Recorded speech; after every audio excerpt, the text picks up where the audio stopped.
Welcome back everyone to part 3 of my video series on misinformation about the war between Ukraine and the enemy.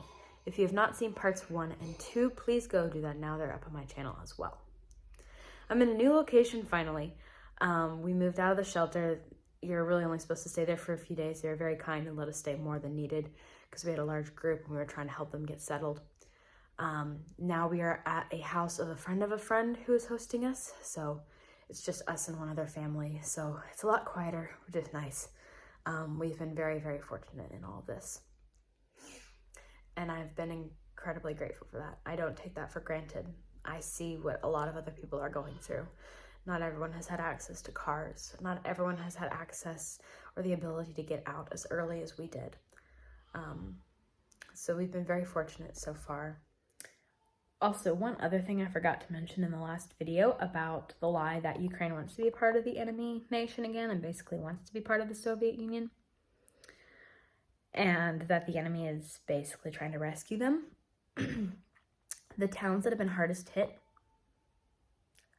are not the Ukrainian-speaking cities. They mostly speak the other ones because the further west you go in Ukraine, you speak more Ukrainian. It sounds more pure Ukrainian. The further east you go, it sounds more like the other language because linguistically, that's how it was developed. And the east is getting bombarded. Some believe it is a punishment for the people in those cities who are not surrendering. So yeah, just straight out lie. So please be very careful when you share social media videos on Facebook especially.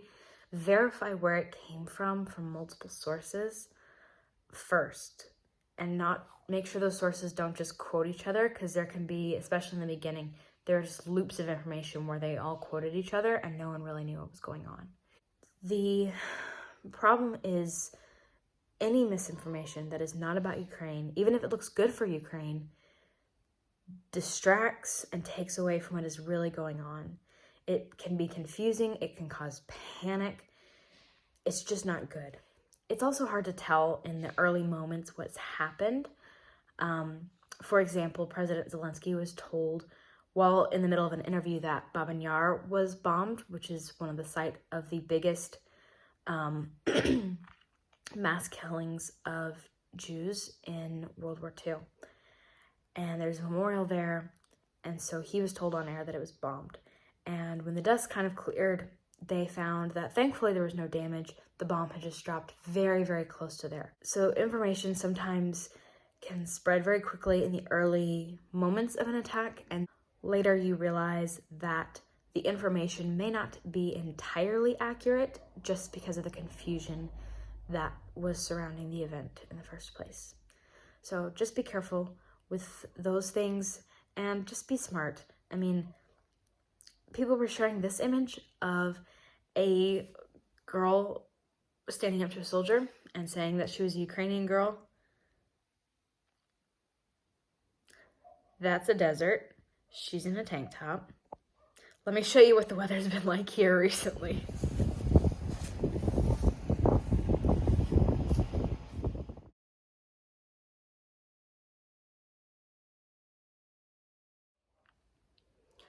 So yeah, that's not Ukraine. That was from Pakistan in like 2012 from some research that I did. So it just takes away from the situation. So just be careful, just be smart with certain things like that. Okay, listen to Ukrainian sources. I'll give you some good ones later on. I don't want to take away from the Ukrainian voices that are trying to speak out on this right now, which is why I'm going to give you some good sources at the end of this. I'm just trying to do my best in helping fight the misinformation because a lot of Ukrainians, understandably, are a little busy right now, a little preoccupied. They may not always have good internet. I would love to have other Ukrainian voices be magnified above my own because it's not my story to tell. It's not my home country of origin, even though I feel very much at home here. And even though I am heartbroken by all of this, it's still not my country. It's not my story. It's not my history. They understand it much better than I do. I'm just trying to do my best to share what's really going on with people, especially as an American, to other Americans who might be struggling to understand what's going on. So I just try to do my best. All right, some good resources that you can use to check facts on what is going on in Ukraine. Number 1, WAR.UKRAINE.UA map. Stands for Live Universal Awareness Map. You set it to Ukraine, they will give you updates. They have sources all across the country. They do their best to verify before posting. They will add more details as they learn them.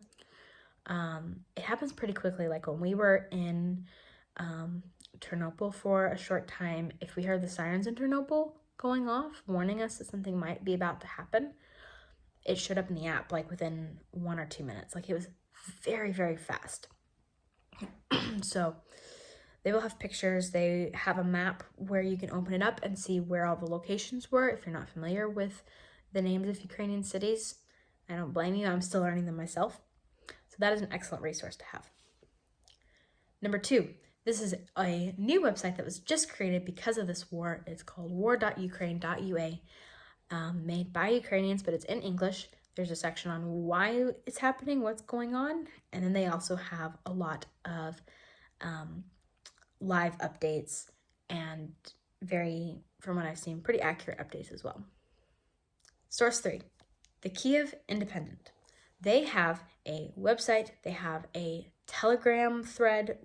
Telegram is a messaging app you can download and you can get updates that way. I would recommend muting that and then just going to check it whenever you're free so you don't get like constant pinging on your phone. And then I think you can also follow them on Twitter, and they do that on Twitter. So however that works for you, you can do that. They have been shown to be fairly reliable. They are in English. You can find it in English. They have their website posts longer articles, and then the Twitter and the Twitter and Telegram threads are shorter snapshots of what is going on. So there's that one. Source number 4, President Zelensky himself. He posts on Twitter in English and Ukrainian. He will tell you what he is doing that day, like who he has talked to. He also will give interviews in English, or at least have subtitles of his addresses to the public in English. Highly recommend. I know he's not perfect. Nobody is, but he's doing a really good job, and he does an excellent job of connecting with the people and staying connected. Source 5, this is a girl on TikTok, XENASOLO, I guess. I don't know how to say her name. She's Ukrainian. She speaks English.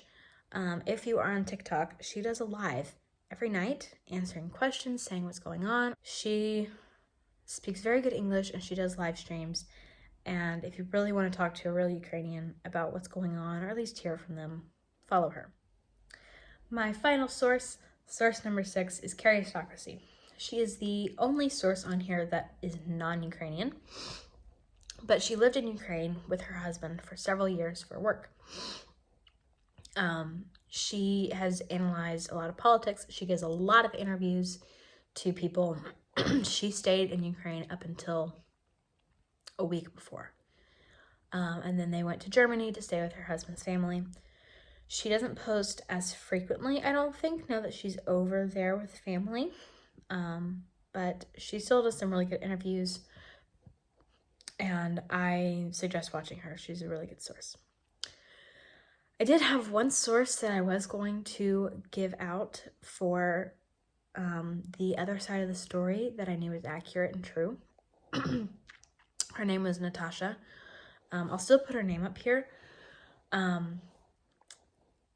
Because of the sanctions, though, TikTok, YouTube, Facebook, all of that has now been very limited in that country. So I don't know if she's still active or how long she'll be active by the time I post this. See if you can still watch her old videos at least. She had a couple last time I checked. Hopefully you can still access those and they don't get taken down. I really hope they don't get taken down, especially because she was definitely on the good side of things. And she had a lot of videos about life in the country as well. So that's what she's still trying to do. She's still trying to show what life is like for an average citizen and what it's like over there for an average citizen right now, which is also important to understand and know. So like I said, I'm not anti that country. I would love to visit one day if everything settles down. And hopefully at that point, it's under a better government and better regime. So anyway, those are some good sources. If you see something or hear something in the news, go check that out. If you can't find your news story that you saw in English mentioned in any of those sources, it is highly unlikely to be true. Highly unlikely. For example, this is how I checked to see if a post I saw concerning the ghost of Kyiv dying was true or not. So I saw this post in English from like some sort of aviation or military group. It was very convincing, and it said he had been given an award posthumously. So, but I looked at the comments, and they were all English, all American speaking. And it was the first time I'd heard about this. So I went and I checked, and I didn't see it anywhere else. Not anywhere. I don't know if the ghost of Kyiv is actually real or not,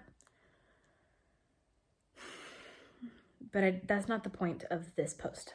I am pretty sure that it was a propaganda from the enemy trying to lay a blow to the morale of the Ukrainians, because they're really holding on to that right now.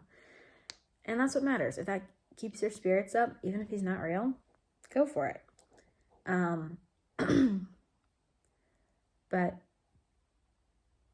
that's exactly why we should be very careful to share about, especially a death of somebody whose name is recognizable or important, stuff like that.